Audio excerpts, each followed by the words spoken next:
Kanchipuram వకుడా silks నాణ్యత మా ప్రాధాన్యత. మదీనాగూడ, మియాపూర్, హైదరాబాద్ లో త్వరలో శుభారంభం. ఇలా మీకు అర్థం కాదే ఉంది సార్. దీంట్లో మా ఊర్లే వెంకటయ్య అని ఉండే, ఆయన ఊర్లో ఏతులు వెంకటయ్య కూడా అందరూ ఆయన కథ ఉంది ఇలా అన్నారు. ఏం కథ అని అడిగినా, ఏ లేదయ్యా, ఒకరోజు పొద్దున్నే ఆయన భార్య సర్పంచ్ కాడికి వచ్చింది. ఆయన భార్య సర్పంచ్ కాడికి వచ్చి కంప్లైంట్ చేసింది, మా వెంకటయ్య నన్ను కొట్టిండు, జర పిలిపించి మాట్లాడమని చెప్తే ఆయన పిలిపించిండు పెద్ద మనిషి. ఎందుకు కొట్టి ఏం సంగతి అని అడిగితే,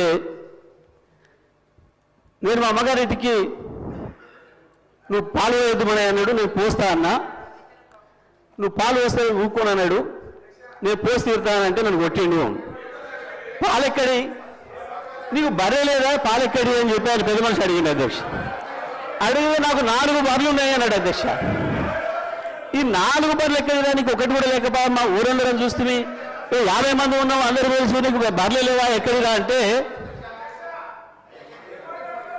అధ్యక్ష పోయిన బర్రె దొరికితే, సచ్చింది బతికితే, పోయింది దొరికితే, మా అత్తగారు ఒకటి పెడితే నేను ఒకటి కొంటే నాకు 4 బర్రెలు ఉంటాయి, నాకెందుకు 4 బర్రెలు అన్నాడు. ఇది కూడా అట్లనే ఉంది అధ్యక్ష ఈ గవర్నర్ గారి ప్రసంగము.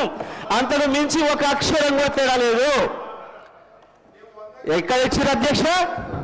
రైతులకు రుణమాఫీ చేసినారు, రైతు భరోసా ఇచ్చినారు, 12,000 రూపాయలు నా ఈడిఎస్ కార్మికులకు ఇచ్చినారు, 12,000 రూపాయలు నా ఆటో కార్మిక సోదరులకు ఇచ్చినారు, 2,500 రూపాయలు మా మహాలక్ష్మి అక్క చెల్లెలకు ఇచ్చినారు, రైతులకు బోనస్ ఇచ్చినారు, తోం బంగారం ఇచ్చినారు. ఏది ఇచ్చిన అధ్యక్ష? నా విద్యార్థి సోదరులకు స్కూటీలు ఇచ్చినారు అధ్యక్ష. 2 లక్షల ఉద్యోగాలు ఇచ్చి అధికారంలోకి వచ్చేటప్పటికి ఒక 10 లక్షల సార్లు దళితుని ముఖ్యమంత్రి చేయకపోతే నా మెడ మీద తల ఉన్నదు అను. నువ్వు ఇంప్లిమెంట్ చేసినావా? ఆఖరి దళితుడికి 3 ఎకరాల భూమి ఇస్తా, బోరేస్తా, మోటార్ ఇస్తా, 1.5 ఎకరం ఉంటే 1.5 యాడ్ చేస్తా, ఆయన ధనవంతుని చేస్తాను. చేసినావా? చేయలే. మూడవది, ఒక దళితుడు ప్రతిపక్ష నాయకుడు ఉంటే సంతలో పశువుల్లాగా ఎమ్మెల్యేలు కొనుక్కొని ప్రతిపక్ష హోదా లేకుండా చేసి దళిత వ్యతిరేకంగా నిరూపించుకున్నావు. ఇకపోతే అధ్యక్ష, ఇంటికో ఉద్యోగం, డబుల్ బెడ్రూమ్, నీ బిడ్డలు తేడమనుకుంటారు. నీ చెప్పబట్టవా?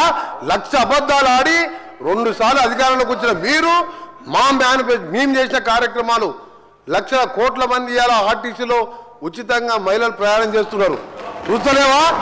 50 లక్షల కుటుంబాలకు 200 యూనిట్ల వరకు ఉచితంగా ఈరోజు కరెంట్ ఇస్తున్న మాట వాస్తవం కాదు. ఒక ఇంటికి 600-700 అంటే సంవత్సరానికి 7,000 రూపాయలు ఇలా మిగులుస్తున్నాం. ఇంకా చేసే కార్యక్రమాలు ఉన్నాయి. ఇప్పుడే మా సోదరుడు చెప్పినట్టు, శ్రీనివాస్ గారు చెప్పినట్టు 21 కోట్లు మన జిల్లాలో ఎన్ని వచ్చిన లెక్క వెళ్తే ఆ సభ్యునికి 2 లక్షల లోపు మీరు 1,00,000 అని చెప్పి 5 ఇన్స్టాల్మెంట్లో ఇస్తే 20,000 వడ్డీకి సరిపోయిన అధ్యక్ష. అంటే 17 నెలల్లో ఇన్ని చేసిన వాళ్ళం. మాకు ఇంకా 3-4 సంవత్సరాల సమయం ఉన్నది.